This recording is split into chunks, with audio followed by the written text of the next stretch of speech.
Baiklah ya, masih kepada pembahasan tentang pre-processing. Jadi tahapan pre-processing atau proses sebelum melakukan pengolahan data itu ternyata panjang tahapannya ya. Kemarin mulai dari apa? Membenahi atau membetulkan missing value, lalu merubah format yang dalam bentuk kategorikal ke number. Nah, sekarang tahapan selanjutnya yaitu memisahkan training dan testing data. Sekali lagi kita akan memisahkan training dan testing. Nah, saya akan jelaskan dulu sedikit ya. Sebenarnya udah pernah saya jelaskan ya apa itu konsep training dan testing. Masih ingat? Kalau teman-teman sudah agak lupa, saya coba remind lagi. Ya, konsep training dan testing.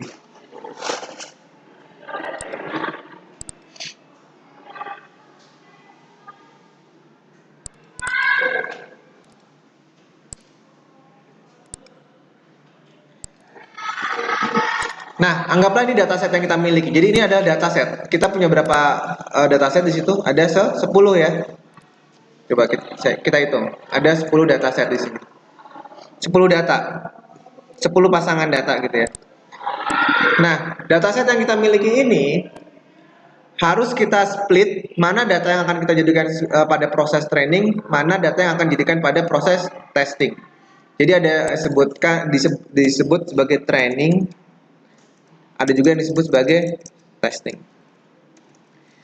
Nah, training ini tentu kita bisa mengacu pada namanya training, jadi pelatihan. Jadi sebenarnya adalah melatih data menggunakan metode atau algoritma yang ada pada mesin learning.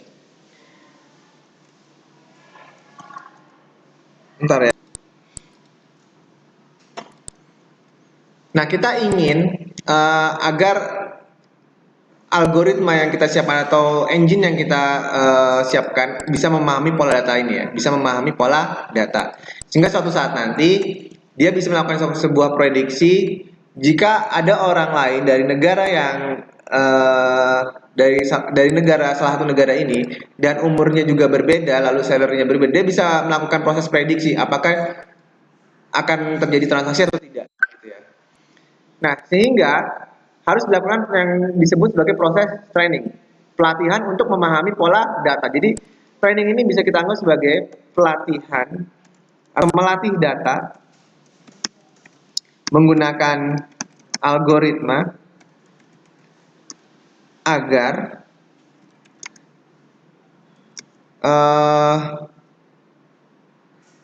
dapat memahami pola data, agar dapat memahami pola data sehingga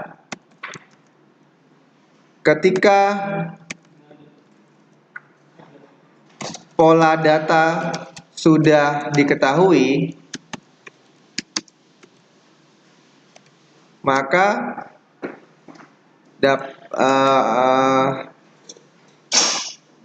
dapat memprediksi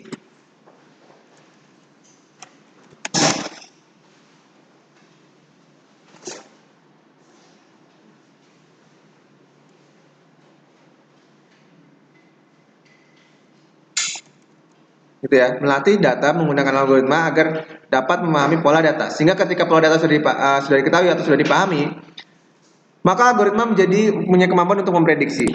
Ya, maka algoritma mempunyai kemampuan untuk melakukan prediksi. Nah, sehingga kita harus atur ya, tidak semua dataset ini harus boleh kita lakukan proses training. Sekali lagi, tidak semua dataset yang kita miliki bisa kita lakukan proses training. Kenapa kalau nggak boleh? Karena kalau kita lakukan semuanya pada proses training, misalnya 10-10-nya ini kita lakukan proses training, maka kita tidak bisa melakukan proses testing, sudah habis datanya, karena sudah dilakukan proses training. Karena nggak fair, yang nggak adil jika yang kita lakukan testing adalah data yang sudah dilakukan training juga. Pasti datanya akurat banget kalau kayak gitu ya. Jadi kita tidak fair jika melakukan proses testing menggunakan data yang sudah dilakukan proses training. Karena pasti hasilnya akurat. Sehingga kita harus melakukan pemisahan antara mana data yang akan kita gunakan sebagai data training dan mana yang akan digunakan sebagai data testing. Sebagai contoh misalkan kita tentukan hanya 8 ini saja yang akan kita jadikan data untuk apa namanya? Training itu. Dan sisanya adalah untuk testing. Sehingga nanti hasil training ya hasil training dan sudah kita bisa berasumsi bahwa algoritma sudah memahami pola data dan siap untuk diuji melalui proses training. Lalu yang akan diuji adalah dua data ini yang belum dilakukan proses training. Nah, jika dia mampu memprediksi bahwa jika ada orang Jerman umurnya 50 dan gajinya adalah $83, maka dia tidak akan membeli. Ya, jika ada orang Prancis umurnya 37 dan gajinya $67, dia akan membeli. Jika pada proses testing bisa menghasilkan dua value ini, maka kita bisa berasumsi bahwa algoritma yang kita buat sudah akurat, gitu ya. Karena mampu memprediksi pada data yang memang belum dilakukan proses training, gitu ya. Jadi sekali lagi kita harus melakukan pemisahan data training dan data testing. Nah, berapa persen yang bisa kita lakukan untuk memisahkan mana data training dan mana data testing? Apakah 50-50%, apakah 80-20 dan lain sebagainya? Nah, itu tidak ada aturan yang baku. Hanya saja biasanya pemisahan itu training lebih banyak. Training lebih banyak. Mulai dari 20 bisa 20%, 80%, lalu bisa juga 75% gitu ya dan seterusnya. Jadi tapi paling besar, paling kecil atau perbandingannya adalah 60-40. Paling kecil trainingnya atau paling besar testingnya adalah 40%. Ya, jadi testing tidak boleh melebihi 40%. Itu ya gambarannya. Ya, mengapa kita harus melakukan proses training dan mengapa kita harus melakukan proses testing. Nah, di sini di Python yang kita gunakan, ya dia belum kita atur mana data yang akan menjadi proses, mana data yang akan kita lakukan proses training, mana data yang akan kita melakukan proses testing. Nah, kita akan atur dulu ininya ya, working directory-nya.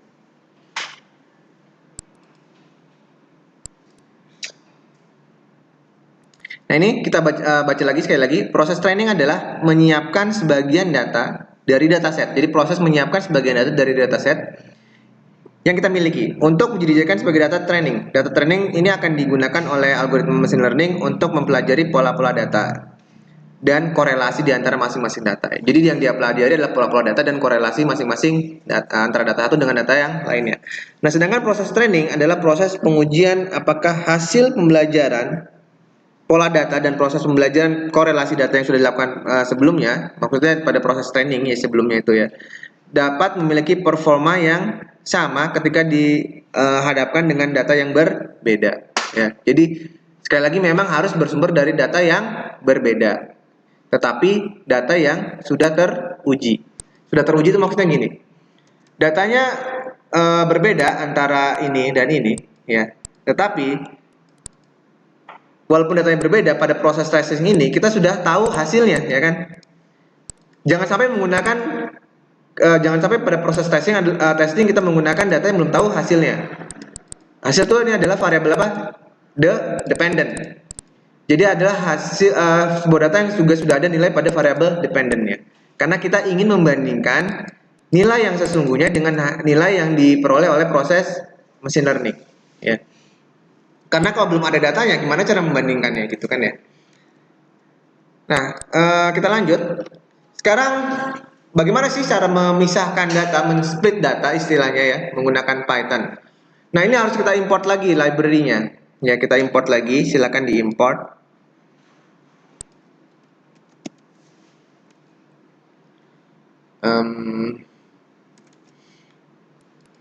Di sini akan saya kasih komen ya biar kita terlihat. Cara memberi komen pada Python adalah menggunakan pagar. Di sini akan saya beri komen split training data dan testing data. Nah, itu ya. Kita masih menggunakan package bernama stocklearn, tapi kali ini menggunakan cross validation. Yang kita import adalah nama kelasnya yaitu train test split. Nah, silakan diketikkan itu. Train test split. Kita compile dengan perintah Ctrl Alt Enter. Ya. Oke, untuk menandakan bahwa perintah ini sudah kita compile, kita bisa saja menambahkan pagar gitu ya, biar nggak di-compile lagi.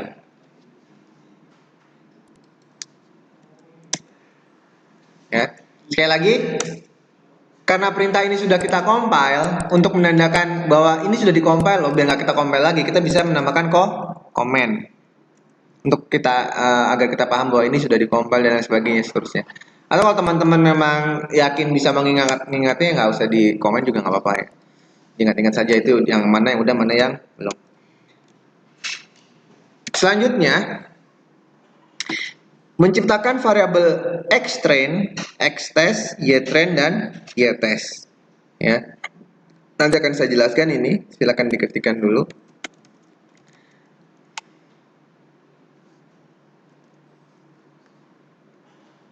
Nah, kita akan memisahkan xtrain mana yang data train mana yang termasuk variabel dependent, data train mana yang termasuk variabel independent, dan data test mana yang termasuk independent dan data test mana yang termasuk independent ya. Sehingga kita membutuhkan 4 buah variabel.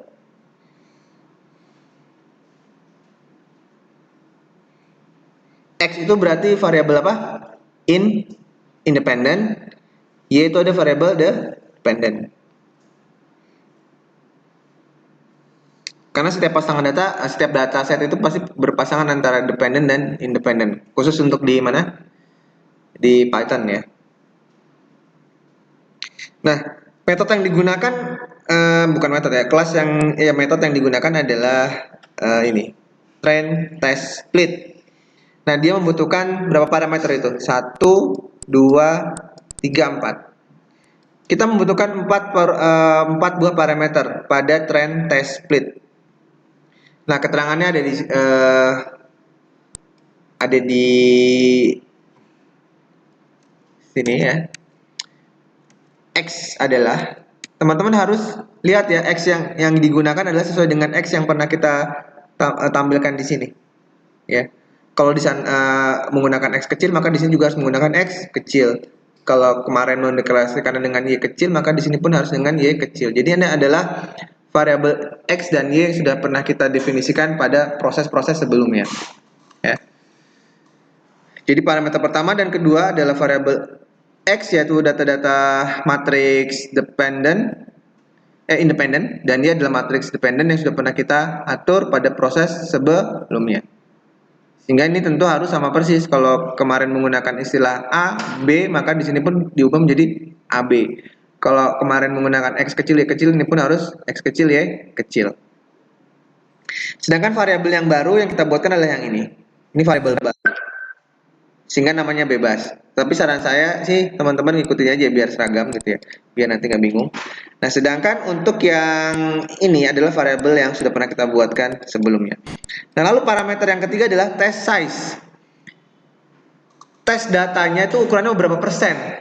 Ini kita berarti tentukan 20%. 0,2 itu kan 20% ya.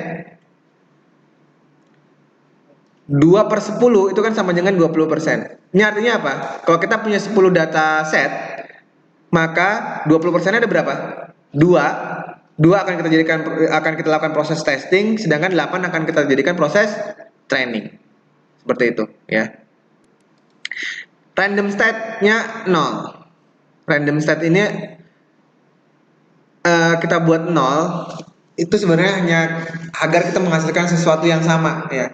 Karena ada generate bilangan random. Nah, kalau misalkan kita tidak gunakan angka yang sama, nanti hasilnya beda-beda nih antara satu teman dengan teman yang lain gitu. Kita jadi bingung untuk meyakinkan bahwa data yang kita generate itu benar atau tidak. Oleh karena itu, kita samakan random state-nya adalah 0 agar hasil dari proses split ini menghasilkan nilai yang sama persis ya. Antara yang dihasilkan oleh saya, antara yang dihasilkan oleh teman-teman itu sama hasilnya. Jadi kita seragamkan random state-nya adalah 0. Oke, langsung kita compile.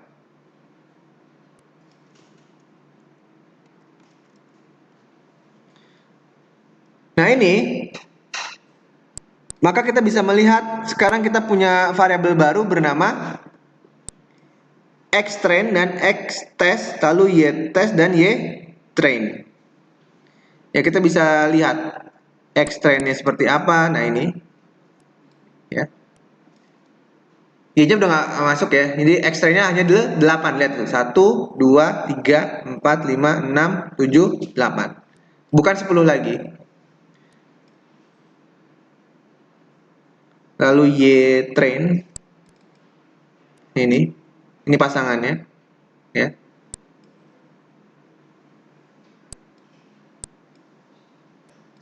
Ini data yang akan kita gunakan untuk proses training. Ada 8. 1, 2, 3, 4, 5, 6, 8 dan juga 8. Yang ini adalah X train dan ini adalah Y train. Nah, lalu X testnya. Tentu X testnya menjadi 2 karena 10 dikurangi 8 adalah 2, 20% ya.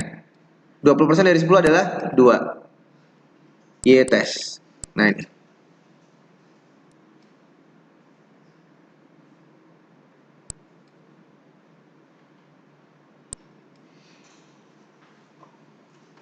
Nah, dia akan memilih secara random ya. Jadi 8 yang kita pilih belum tentu adalah nomor 1 sampai nomor 8. Dan 2 yang kita pilih belum tentu nomor 9 dan nomor 10. Kalau kita lihat di sini, yang dua buah data ini yang kita jadikan sebagai proses testing adalah nomor berapa nih? 54.000 kita lihat 54.000. Nah ini ya. Ini yang jadikan kita kasih penanda kuning gitu ya. 83.000 ini ya. Nah ini. Nah lihat. Yang kuning itu adalah data untuk apa? Testing. Sedangkan yang warna biru data untuk training. Sama nggak? Coba teman-teman dicek. Seharusnya sama ya karena kita menggunakan random 0. Sama nggak coba?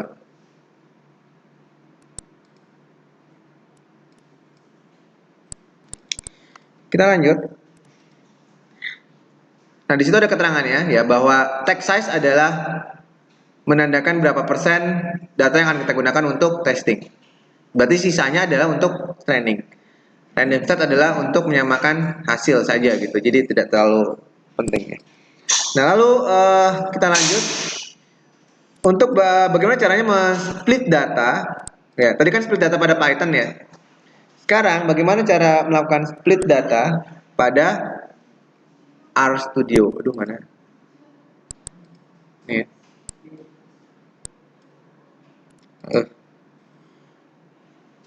Nah ini ya.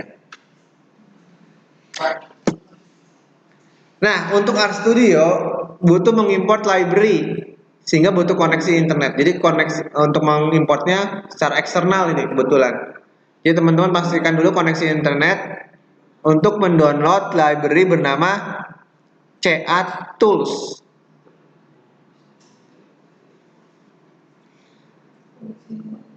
Pastikan koneksi internetnya terlebih dahulu. Pastikan teman-teman ada koneksi internet ya. Lalu kita akan melakukan proses import library bernama CA Tools. Nah, ketikan ini pada editor di RStudio, install package CA Tools. Silakan diketikkan.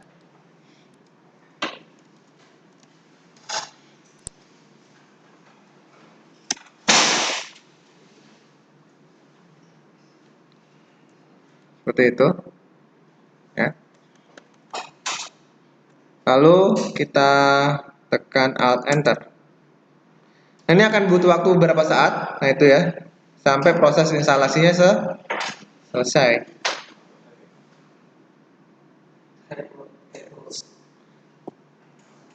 Nah, setelah proses instalasi ini selesai, teman-teman bisa membuka package di sini ya. Package dan nanti akan terlihat CA Tools-nya ada di sana. Ada nggak?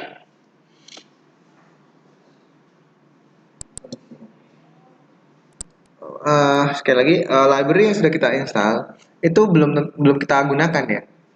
Jadi ini masih ada di dalam package dan kita akan memilih library yang sudah terinstall dengan cara mengetikkan ini, library CA Tools. Silakan ketikkan itu.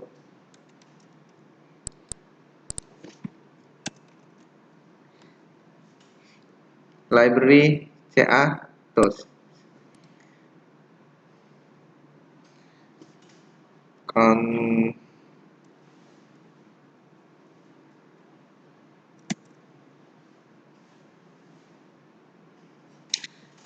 Dieksekusi, lalu tandanya akan sudah terchecklist di situ ya. Berarti kita sudah menggunakannya. Oke, selanjutnya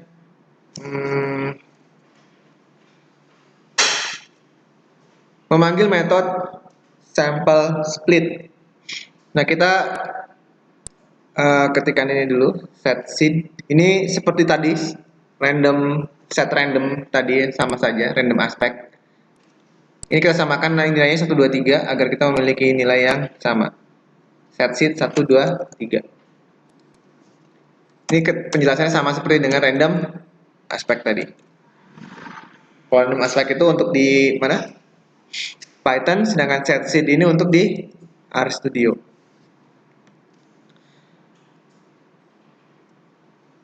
Oke, saya kayaknya udah ada variable splitnya ya. Lalu ketikkan perintah split sama dengan sample split. Nah, ini yang membedakan antara Python dan RStudio. Kalau pada Python, yang kita tentukan tidak harus pada kedua buah variabel dependent maupun independent ya. Tapi kalau di Python harus dua-duanya ya, di Python harus dua-duanya, independent maupun variabel dependent harus kita tentukan ya. Makanya tadi ada xtrain, ada ytrain dan seterusnya. Nah, tetapi kalau di RStudio yang harus kita definisikan justru hanya variabel purchase itu apa? Independent apa dependent? Dependent. Ya, hanya variabel dependentnya saja. Lalu yang dijadikan patokan jumlahnya justru malah pada training. Kalau di Python itu pada testing, 20% untuk testing. Nah, sedangkan pada RStudio yang kita tentukan justru orientasinya, sudut pandangnya adalah pada variabel trainingnya, yaitu 80%, sehingga ini 0,8. Kenapa 0,8? Karena yang kita atur adalah variabel trainingnya, bukan testingnya. Ya, itu yang membedakan.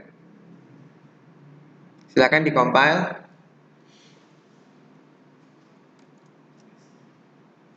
Adalah bagaimana kita bisa mengatur agar kita memiliki variabel yang berisi khusus untuk data training dan khusus untuk data testing. Nah, silakan lakukan seperti ini.